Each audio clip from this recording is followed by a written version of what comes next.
Hello students, I hope you all are doing well. Chapter पढ़ते हैं sources of energy का। इससे पहले हमने एक चैप्टर पढ़ा था जिसमें हमने बेसिक जाना था इस चैप्टर के लिए, तो वो बहुत हेल्पफुल होगा ये पढ़ने में। ये एक डिटेल चैप्टर है, हम डिटेल में जाने वाले हैं कि what is energy and what is it's uses, कहाँ तक एनर्जी फैली हुई है, कहाँ तक इसके यूजेस हैं, सब कुछ हम डिटेल में पढ़ेंगे। सोर्सेस ऑफ एनर्जी को पढ़ते हुए हम जानते हैं कि एनर्जी क्या होती है, ठीक है। So let's talk about energy. The ability और capability of doing work is called energy. कार्य करने की क्षमता को एनर्जी कहते हैं। कोई भी कार्य होता है वो किसकी मदद से होता है? एनर्जी की हेल्प से वो कोई भी काम होता है। एनर्जी कितने तरह की होती है? वो काइनेटिक एनर्जी हो सकती है, वो मस्कुलर एनर्जी हो सकती है, वो केमिकल फॉर्म में केमिकल एनर्जी हो सकती है। So energy has its different kinds, right. Sources of energy क्या होता है? एक जो एनर्जी जिस चीज़ में विजिट करती है, एनर्जी जहाँ पे स्टोर्ड है, एनर्जी जिस चीज़ में कैद है, उसे हम क्या कहते हैं? Energy source. जैसे सन में एनर्जी है तो वो एक अच्छा सोर्स हो गया एनर्जी का। और हमारे सिलेंडर में, एलपीजी सिलेंडर में अगर गैस है तो वो एक अच्छा सोर्स हो गया एनर्जी का, ठीक है। सीएनजी सिलेंडर में हमारे में अगर गैस है अच्छे से तो वो एक अच्छा सोर्स हो गया एनर्जी का, राइट। तो ये सोर्सेस ऑफ एनर्जी का मतलब हो गया एनर्जी जहाँ से आती है, ओके। रिजर्व, उस एनर्जी का रिजर्व जहाँ से वो बनती है। सोर्सेस ऑफ एनर्जी पढ़ते हैं।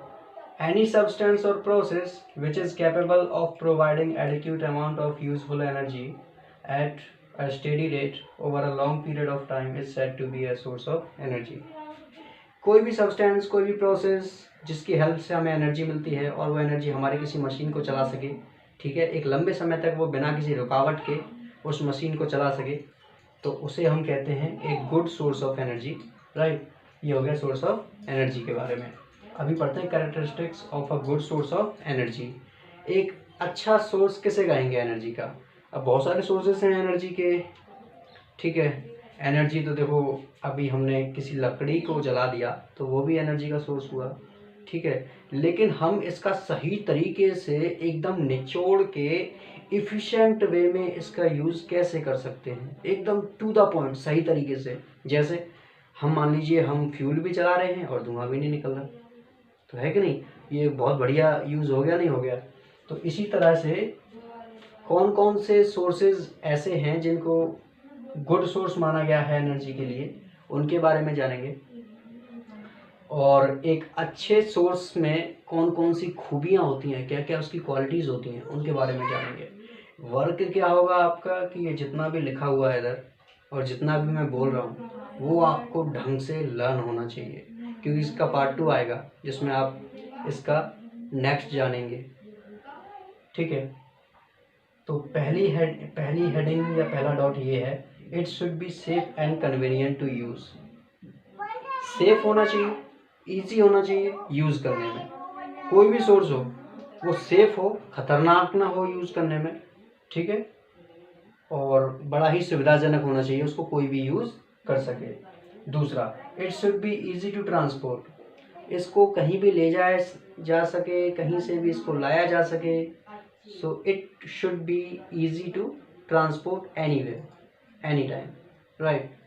तो ये खूबी उसमें होनी चाहिए, अदरवाइज वो एक अच्छा सोर्स नहीं है एनर्जी का।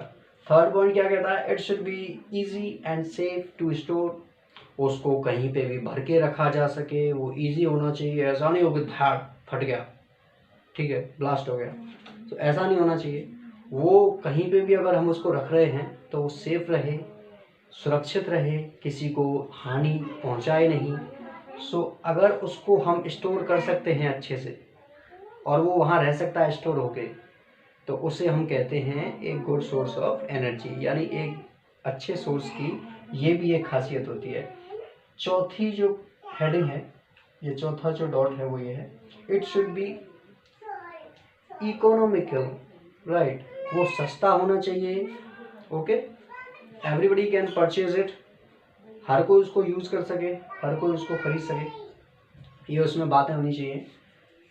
तो यानी वो बहुत ही इकोनॉमिकल होना चाहिए, हर कोई उसको परचेज कर सके। जैसे कि हाइड्रोजन गैस है, बहुत बढ़िया यूज़, वो बहुत ही बढ़िया फ्यूल है वो, ठीक है, लेकिन उसको हर कोई यूज़ इसलिए नहीं कर सकता क्योंकि वो बहुत महंगा है, राइट। तो इसीलिए वो बहुत सस्ता होना चाहिए। ऐसा नहीं कि आप 20 रुपये का कुछ खाना बना रहे हैं और उसमें आपको 40 रुपये का फ्यूल डालना पड़ रहा है। तो इस तरह का इतना महंगा, इतना कॉस्टली नहीं होना चाहिए। वो क्या है कि वो इकोनॉमिकल होना चाहिए, ठीक है, बजट में फिट बैठ सके किसी के में, ओके, ऐसा उसे होना चाहिए। Classification of source of energy, कि किस तरह से जो एनर्जी सोर्स, अब हम जानेंगे कौन कौन से एनर्जी सोर्स, कहाँ से आती है एनर्जी। सूरज से आती है, गैस से आती है, बायोमास से आती है, ठीक है, सीएनजी से आती है, बहुत जगहों से। Electricity is the main source, right, मैन ही है हमारी लाइफ में, डे टू डे लाइफ में, सुबह से लेकर शाम तक। एक एनर्जी आप हर वक्त यूज कर रहे होते हो अपने घर में, that is electrical energy, right. तो वो बहुत ज़रूरी हो गया है। अगर बिजली नहीं होगी तो हमारे तो बहुत सारे अप्लायंसेस, इलेक्ट्रिक अप्लायंसेस, वो बंद रहेंगे और हमें बहुत प्रॉब्लम रहेगी। तो अब पढ़ते हैं classification of source of energy. Renewable source of energy, यानी ऐसे सोर्सेज, ऐसे एनर्जी सोर्सेज जो रीजनरेट हो जाते हैं, जो वापस हमें प्राप्त हो जाते हैं, जो ख़त्म नहीं होते, जो अनलिमिटेड हैं, उनको हम कहते हैं रिन्यूएबल सोर्सेज ऑफ एनर्जी। जैसे कि सोलर एनर्जी है, वाइंड फ्लोटिंग एनर्जी है, वाटर एनर्जी है, बायोमास है, जियोथर्मल एनर्जी है, वुड है। लकड़ी कैसे कि लकड़ी देखो, पेड़ लगते जाएंगे तो लकड़ी आप इजीली कितना भी यूज़ कर सकते हो, तो वो हम उसको क्या कंसीडर करते हैं, renewable source of energy consider करते हैं। ऐसे ही न्यूक्लियर एनर्जी भी है, ऐसे ही हाइड्रोजन एनर्जी भी है, क्योंकि ये पानी से मिलती है तो ये भी कैसी हो गई, रिन्यूएबल हो गई। बात करते हैं नॉन रिन्यूएबल सोर्सेज की। तो ऐसे सोर्सेज जो एक टाइम पे ख़त्म हो जाने हैं, उनका बहुत ही सोच समझ के हमें यूज़ करना है।